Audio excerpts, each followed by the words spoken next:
گیا کہ اگر کسی شخص کے اندر یہ بات آ جائے کہ موت کا خوف آ جائے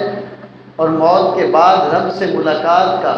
خوف اس کے دل میں بیٹھ جائے تو بہت ساری باتیں اس کے لیے آسان ہو جاتی ہیں۔ قرآن کریم کے 28ویں پارے میں بھی رب کائنات نے ارشاد فرمایا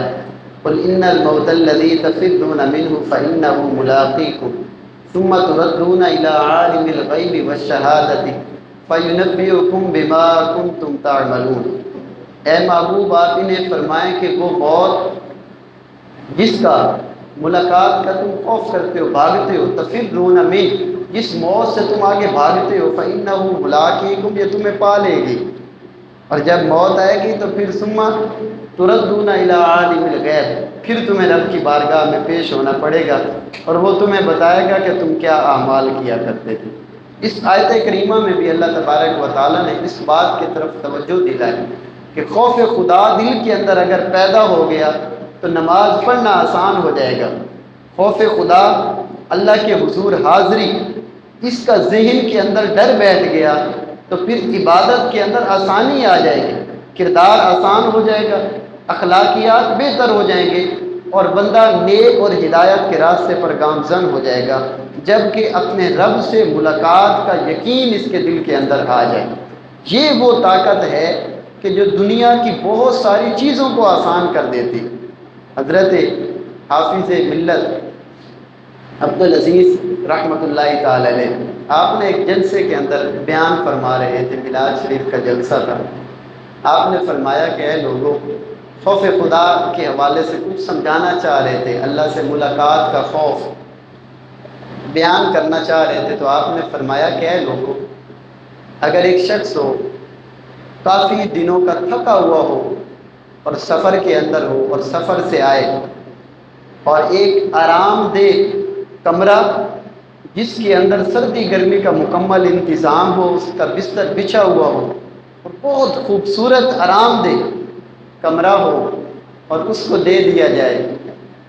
اور ساتھ اسے یہ بتا دیا جائے کہ اس کمرے کے اندر ایک سانپ بھی رہتا ہے، بتائیں کہ یہ جو تھکا ہوا آدمی ہے اتنے دنوں کا سفر سے ہے، اسے نیند آئے گی؟ حاضرین نے کہا اسے نیند تو نہیں آئے گی، اس لیے کہ فطری تقاضا ہے کہ سانپ کا خوف دل کے اندر بیٹھا ہوا، رات کے کسی پہر کے اندر بھی مجھے نقصان پہنچا دے گا، اس کی آنکھ نہیں لگے گی۔ فرمایا پھر فجر کیسے چھوٹ جاتی ہے؟ یعنی ساری رات کیسے سوئے رہتے ہیں اپنے گھروں کے اندر اور عبادت کے لیے نہیں اٹھ سکتے، اللہ کی نماز کے لیے۔ فرمایا اگر خوف خدا ہوتا تو فجر کے اندر آنکھ کھل جاتی۔